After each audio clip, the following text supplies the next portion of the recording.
नमस्कार दोस्तों, स्वागत है आपका आपकी YouTube channel math and reasoning bye Manoj.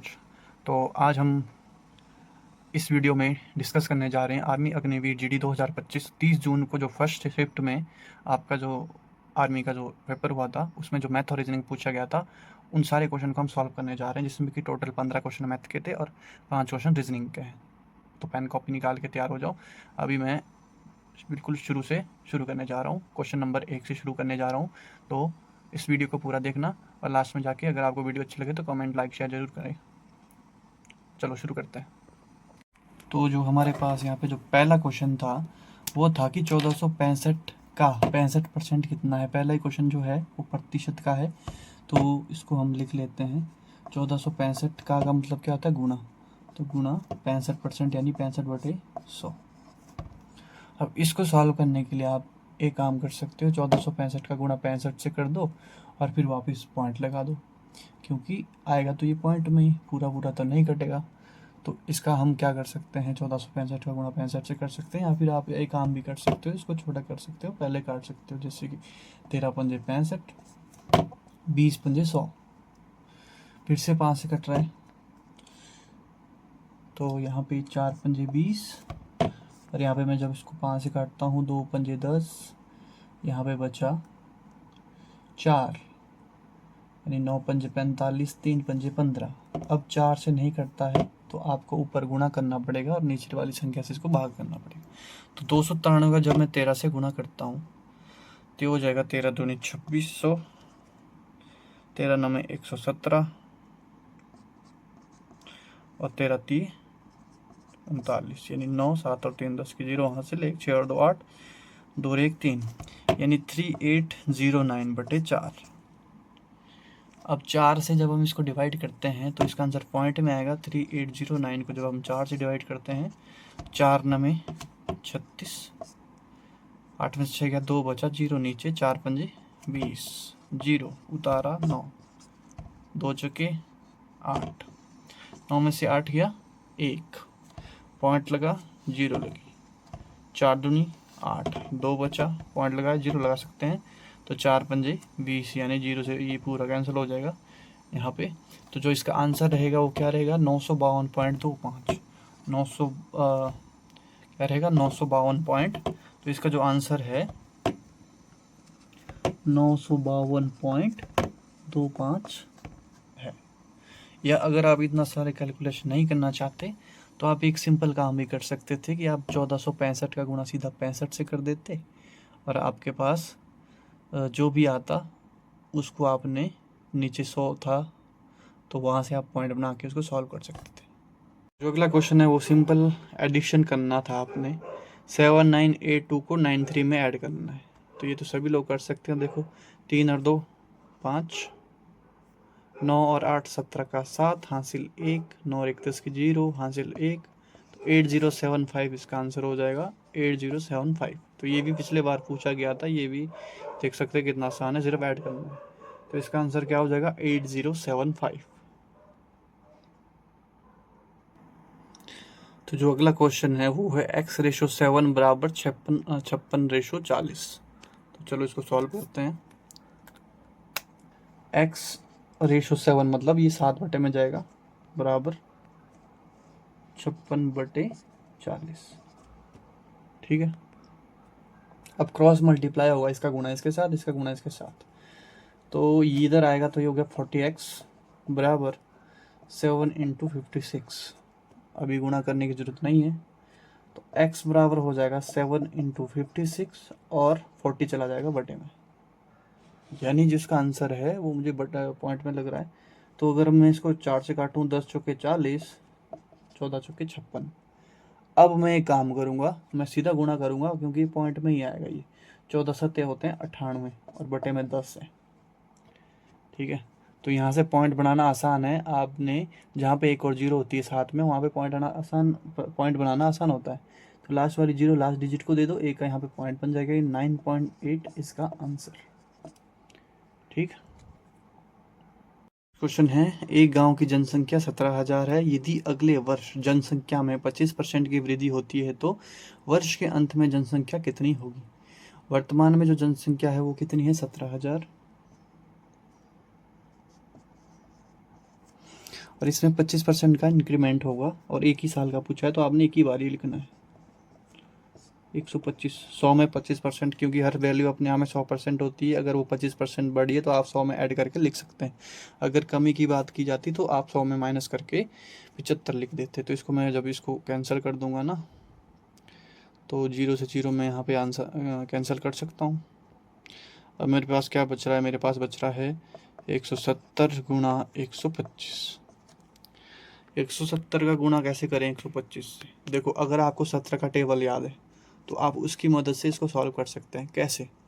आप इस जीरो को भूल जाओ, इस जीरो को हम बाद में लगाएंगे। आप ये रखो कि यहाँ पे 17 है, तो 17 का गुणा मैं जब यहाँ पे करूँगा, एक एक के पीछे 2 डिजिट है, यानी 100 मान के चलते हैं इसको। तो 17 का गुणा यहाँ पे करूँगा तो ये हो गया 1700। 17 दूनी 34, एक डिजिट पीछे है 340, 17 पंजे 85, इसके पीछे कुछ नहीं है, बस इसको ऐड करना है। 17 पंजे 85 यानी 5, 8 और 4 12, 7 और 3 10 और 11 का 1, हाथ से लगेगा 1, तो ये आ जाएगा 2125। हम पहले भूल चुके थे, 21250। तो इसका आंसर क्या हो जाएगा? 21,250। 21,250। अगला क्वेश्चन है कि 48% की भिन्न बनानी है। भिन्न पता है आप लोगों को क्या होता है? भिन्न होता है जिसको हम पी बाई क्यू के रूप में लिख सकते हैं। मतलब जैसे बटे के रूप में लिखना पड़ता है, 1/2, 3/4, ये सारी भिन्न होती है, जिसमें ये अंश होता है, ये हर होता है। ठीक है, तो इसको इसी में बदलना है, पी बाई क्यू में। तो 48% मतलब 48/100, परसेंटेज का बटे में 100 लगेगा। अब आपने इसको काटना है। अब आपको अगर रूल पता है, विभाजिता के रूल होते हैं जो डिवाइड करने के, उसकी मदद से हम यहाँ पे देख पा रहे हैं कि 4 का रूल भी लग रहा है, 2 का रूल भी लग रहा है। ठीक है, तो जिस मर्जी से काटो। 4 से काटते हैं तो 4 से काटता हूँ, 12 चौके 48, 25 चौके 100। अगर जितने बड़े नंबर से आप काटोगे उतना जल्दी आपका जो क्या बोलते हैं फ्रैक्शन है वो ख़त्म हो जाएगी जल्दी कट के। तो यहाँ पे जो इसका आंसर हो जाएगा वो हो जाएगा 12/25 है। 206, 205, 90 और 315 का आपने औसत निकालना है। तो औसत कैसे निकालते हैं? औसत निकालते हैं, औसत सभी संख्याओं का जोड़ बटे में कुल कितनी संख्या है। तो ये सारी संख्याओं को आपने जोड़ना है। 206 plus 205 plus 90 plus 315 divide by जितनी ये टोटल है, 1 2 3 4 संख्या है तो 4 से डिवाइड करना पड़ेगा। अब इसको ऐड करना है आपने। आप सिंपल बेसिक तरीके से ऐड कर सकते हो, या जल्दी ऐड करना चाहते हो तो जल्दी ऐड कर सकते हो। जैसे यहाँ पे 300 है, यहाँ पे 200 है। देखो 3 और 2, अभी मैं पीछे वाले नंबर भूल जाऊँगा, तो यहाँ पे 300 मान लेता हूँ, यहाँ पे मैं 200 मान लेता हूँ, यहाँ पे मैं 200 मान लेता हूँ। तो 3 और 2 5 और 2 7 है। देखो 700 तो मेरे पास सीधा ही आ गया। ठीक है, यहाँ पे मैंने 3 2 5 और 2 7 और 90, 790 कर देता हूँ इसको। 90 भी मैंने जोड़ दिया है। अब मेरे पास बचा था 5 और 15, 5 और 15 20 और 6 26, बस इसको जोड़ना है। ये हो गया 816। तो 816/4, ये 4 एकम 4, 4 दूनी 8, 4 चौके 16, तो 204 इसका राइट आंसर हो जाएगा। 204। क्वेश्चन है 21, 4, 28 और 42 का लघुत्तम समावर्त्य यानी एलसीएम क्या है? तो एलसीएम क्या होता है? एलसीएम होता है लोएस्ट कॉमन मल्टीपल। मतलब अगर हम इनके मल्टीपल करें तो ऐसा कौन सा नंबर है जो इन सभी में कॉमन आएगा, उसी को एलसीएम बोलते हैं। ठीक है, तो इसको निकालने का भी आप बेसिक तरीका है जो बचपन से आप करते आ रहे हो कि आप ऐसा कुछ बनाते हैं, फिर 21, 4, 28, 42 ऐसा लिखते हैं। ठीक है, अब यहाँ पे हम सबसे पहले सबसे छोटा नंबर जो कि 2 से हम इसको डिवाइड करेंगे। तो ये 2 से नहीं कटता तो इसको एज इट उतार देंगे। ये 2 से कटता तो 2 दूनी 4, 14 दूनी 28। अगर इसको 2 से काटेंगे तो 21 दूनी 42। ठीक, जब तक 2 से कटेगा तब तक काटते रहेंगे। अभी भी कट रहा है। 21 नहीं कटता तो उतारेंगे। 2 एकम 2, 2 सत्ते 14, 21 नहीं कटता। अब देखो 2 से कोई भी नंबर नहीं कट रहा है। अब इसके बाद हम आगे देखेंगे 2 के बाद 3। क्या 3 से कोई नंबर कट रहा है? हाँ जी, कटता है। तो 3 सत्ते 21, 1 7, 3 सत्ते 21। अब 3 से कोई नंबर नहीं कट रहा है, अब 7 से देंगे, क्योंकि 5 से तो नहीं कटेगा, 6 से भी नहीं कटेगा। 7 एकम 7, 7 एकम 7। तो ये हमारे पास लास्ट में एक एक आ चुका है। जब हमारे पास लास्ट में ये आ जाता है तो अब इसके आगे करने की ज़रूरत नहीं। अब आपने जो आपके पास ये लास्ट इधर यहाँ पे इसके गुणनखंड बने, इसको गुणा कर दो। 2 दूनी 4, 4 ती 12, 12 सत्ते 84। तो जिसका आंसर हो जाएगा वो हो जाएगा 84। बाकी आप इसको दूसरे तरीके से भी कर सकते थे, जैसे रेशो मेथड हो गया। रेशो मेथड से कैसे करेंगे? तो रेशो मेथड से हम, देखो मैं बताता हूँ आपको रेशो मेथड कैसे करना है। देखो यहाँ पे पहले 2 संख्याएं ले लो। आपने 2 संख्या ले ली, चलो मैंने 21 और 4 को ले लिया। अब इनकी आपस में रेशो बनाओ। रेशो, अब रेशो में ये तो कट नहीं रहा है।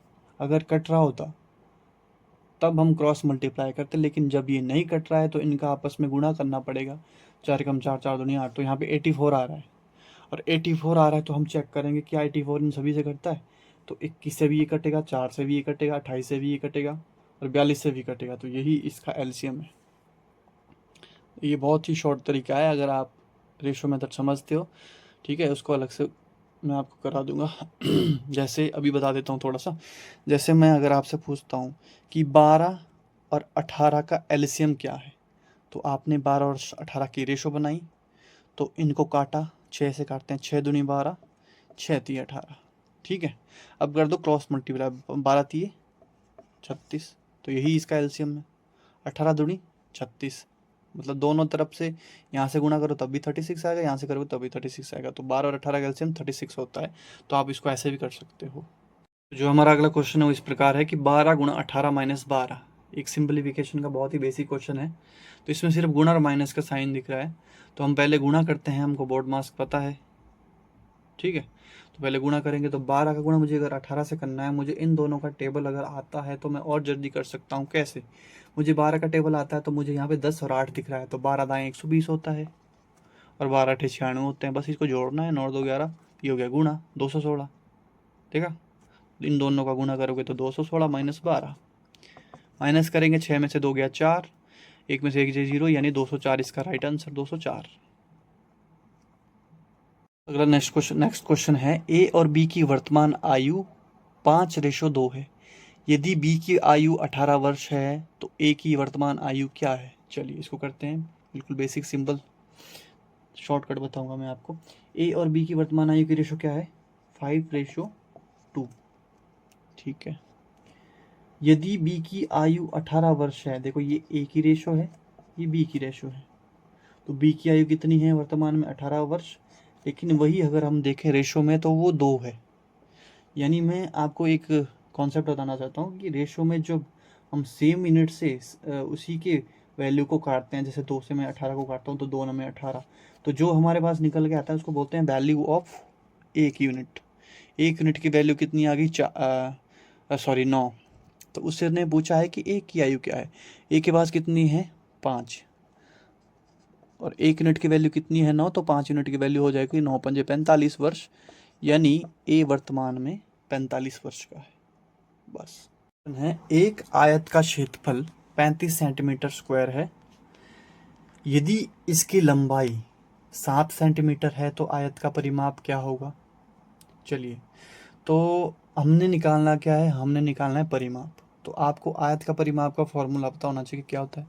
तो जो आयत का जो परिमाप होता है उसका फॉर्मूला क्या होता है? तो उसका फॉर्मूला होता है 2 इंटू लंबाई प्लस चौड़ाई। ये होता है आयत का परिमाप का फॉर्मूला। ठीक है, मतलब हमारे पास लंबाई भी पता होनी चाहिए, चौड़ाई भी पता होनी चाहिए। हमारे पास क्या पता है? हमारे पास लंबाई दे रखी है, लंबाई कितनी है? 7 सेंटीमीटर। मतलब आपको चौड़ाई निकालनी पड़ेगी। चौड़ाई कैसे निकालोगे? अगर आपने चौड़ाई निकाल दी तो आपका परिमाप भी निकल जाएगा, बस इसको इसके अंदर रखना है। चलिए, तो कैसे निकालेंगे हम चौड़ाई? हम चौड़ाई को निकालेंगे क्षेत्रफल की मदद से। कैसे? आपको पता है कि आपके पास आयत का क्षेत्रफल दे रखा है। आयत का क्षेत्रफल कितना है? 35। तो आयत का क्षेत्रफल का फॉर्मूला क्या होता है? लंबाई गुणा चौड़ाई, फिर निकलता है क्षेत्रफल। ये है ना। तो लंबाई आपको पता है कि 7 है, चौड़ाई आपको नहीं पता है, तो चौड़ाई की जगह आप x मान लो, बराबर क्षेत्रफल भी आपको पता है कि 35 है, तो x बराबर कितना हो जाएगा? 35। 7/7 यानी x बराबर कितना हो जाएगा 5। यानी जो चौड़ाई है वो कितनी आ गई, 5। जब चौड़ाई निकल गई तो आप परिमाप भी निकाल लोगे। तो परिमाप कितना निकलेगा, 2 इंटू लंबाई प्लस चौड़ाई। तो 2 इंटू 7 और 5 12। अब ये जो ब्रैकेट के अंदर ये 2 बाहर है तो इसका गुणा हो जाएगा, 12 दूनी 24। तो जो आपके पास परिमाप निकलेगा वो कितना निकलेगा, 24, और इसका आंसर क्या हो जाएगा, 24। अगला क्वेश्चन है, राम के पास 60 चॉकलेट थी, यदि उसने 20% खा ली तो उसके पास कितनी चॉकलेट बची। बहुत आसान, परसेंटेज। देखो राम के पास कितनी चॉकलेट है, 60। अब इसको दो तरीके से कर सकते हैं। आप क्या कर सकते हो, जितनी चॉकलेट खा ली वो निकाल दो, उसको माइनस कर दो। 60 चॉकलेट है, उसने कितनी खाई, 60 का 20%, 20/100, 0 से 0 कैंसिल हो जाएगी, 6 दूनी 12। यानी जो 12 चॉकलेट निकली वो क्या है, वो उसने खा रखी है। तो उसके पास कितनी बची है, 10 में से 2 गया 8, 5 में से गया 4। उसके पास जो बची है वो 48 है। तो आंसर क्या हो जाएगा, 48। या फिर आप ऐसे भी कर सकते थे, कोई भी वैल्यू अपने आप में होती है 100%। उसने 100% में से 20% खा ली, उसके पास बची 80%। तो इसका आंसर 48, फिर से वही आंसर आ जाएगा 48। तो इसका आंसर क्या हो जाएगा, 48। आप ऐसे भी कर सकते हो, ऐसे भी कर सकते हो, जैसा ठीक लगे। क्वेश्चन है 81/3 इंटू 27/3। हम दोनों जगह पे देख पा रहे हैं कि यहाँ पे भी 3 का रूल लग रहा है, यहाँ पे भी 3 का रूल लग रहा है। तो बहुत आसान है इसको काटना। तो जब आप 3 से काटते हो तो 3 एकम 3, 9 3 27। ठीक है, इसको पूरा काट के यहाँ पे 9 आ गया। फिर से 3 से काटेंगे तो 3 एकम 3, 3 3 9, नीचे सब खत्म, ऊपर बचा है 81 गुणा 3। बस इसका गुणा कर दो, 3 एकम 3 और 8 3 24, यानी 243। इसका राइट आंसर हो जाएगा 243।